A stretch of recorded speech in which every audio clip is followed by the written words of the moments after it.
Hello, everyone. You may be curious about why I am wearing this hat. As you can see, this is Mario's twin brother, Luigi's hat. Luigi first appeared in the Mario Brothers arcade game, which was first released on July 14, 1983. This was about 30 years ago, and exactly one day before the Famicom launched in Japan.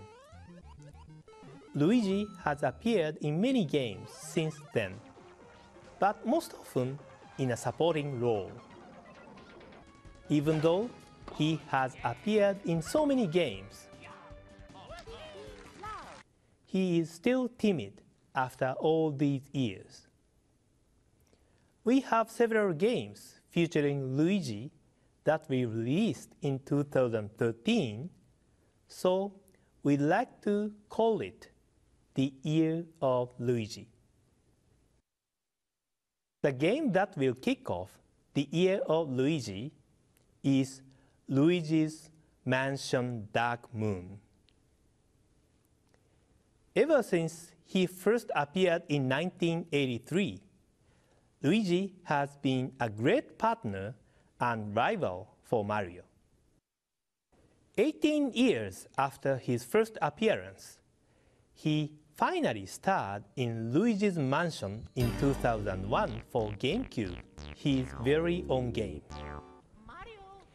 In order to rescue Mario, Luigi searched through a haunted mansion with his ghost-sucking vacuum, the Poltergeist.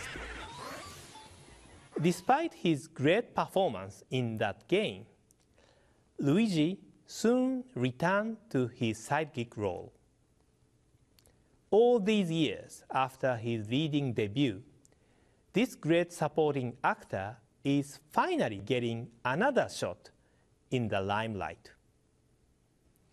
Today, Mr. Miyamoto, who created Mario and Luigi and is the producer on this new game, would like to discuss the game with you. Come to think of it, this is the first appearance in Nintendo Direct for Mr. Miyamoto as well. Please take a look. Hello, I'm Shigeru Miyamoto from Nintendo. Today I'd like to talk to you in a bit more detail about Luigi's Mansion Dark Moon, which is scheduled for release on March 24th.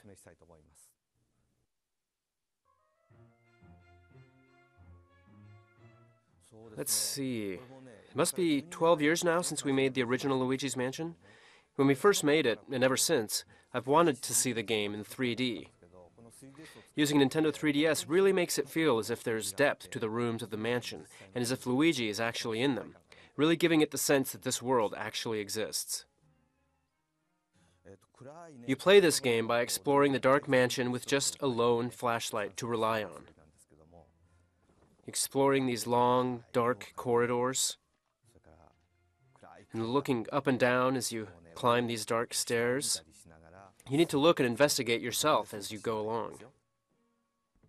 Creating an atmosphere that feels as if ghosts could appear from anywhere as you walk through the mansion, adding immersive realism to the lighting and shadows.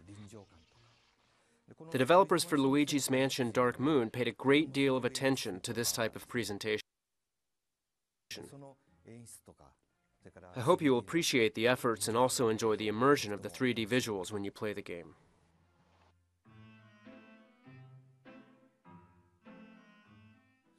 This time, along with your flashlight, you will also carry the Poltergeist with you, just like the last game. Although this time, the Poltergeist has received a lot of improvements. You can still use it to suck in lots of ghosts like before, but now you can also suck in lots of other things too. You also need to use the Poltergeist to solve puzzles around the mansion.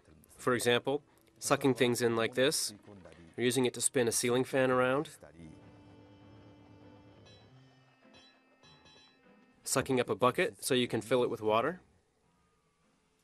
or sucking up a ball before blowing it away.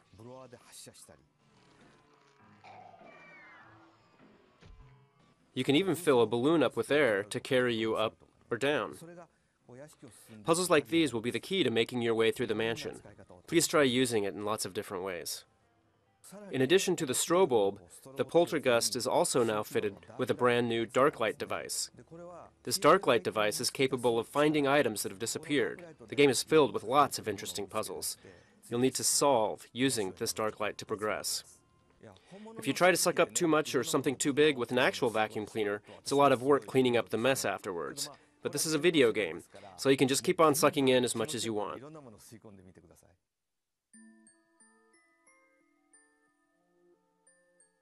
And this time, there are a number of different mansions to explore, and each one has something unique about it.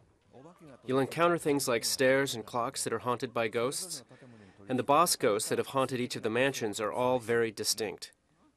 Each mansion also has all kinds of obstacles and traps set by the ghosts for you. These are really fun. Now I can finally tell you about how you actually fight with the ghosts. This time, before you can suck in a ghost, you'll need to stun them with the strobe bulb. It's a new move we added in this game. The rhythm and action of stunning them first before sucking them up and reeling them in as if you were fishing gives a really fresh feeling to fighting the ghosts. But the ghosts won't let themselves get caught so easily. Some ghosts will use objects to block the light from the strobe bulb. Some are even wearing sunglasses. And some will attack you from behind. You'll also need to hunt out poltergeists and ghosts which have possessed objects. And of course, boos also make an appearance. There are lots of different kinds of ghosts in the game.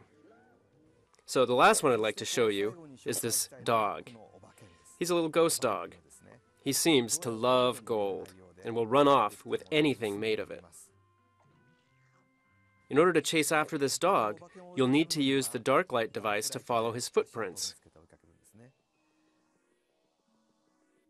You'll be able to see exactly what he gets up to when you play the game yourself. After listening to my explanation, you might wonder if Luigi's Mansion Dark Moon and its mansions don't make this a scary horror game. But it is, instead, more of a light-hearted game based around funny interactions with all the comical ghosts. There are so many things you can do in the game, so there are quite a few controls to remember. But they are all pretty natural and intuitive. Learning them all is actually one of the fun things about the game. I hope when you play the game you will be able to imagine yourself as Luigi and immerse yourself in this haunted mansion as if it were really there, and just have fun sucking everything up with the poltergust. I really hope you will enjoy this game and all of its playful ghosts. Thank you, Mr. Miyamoto.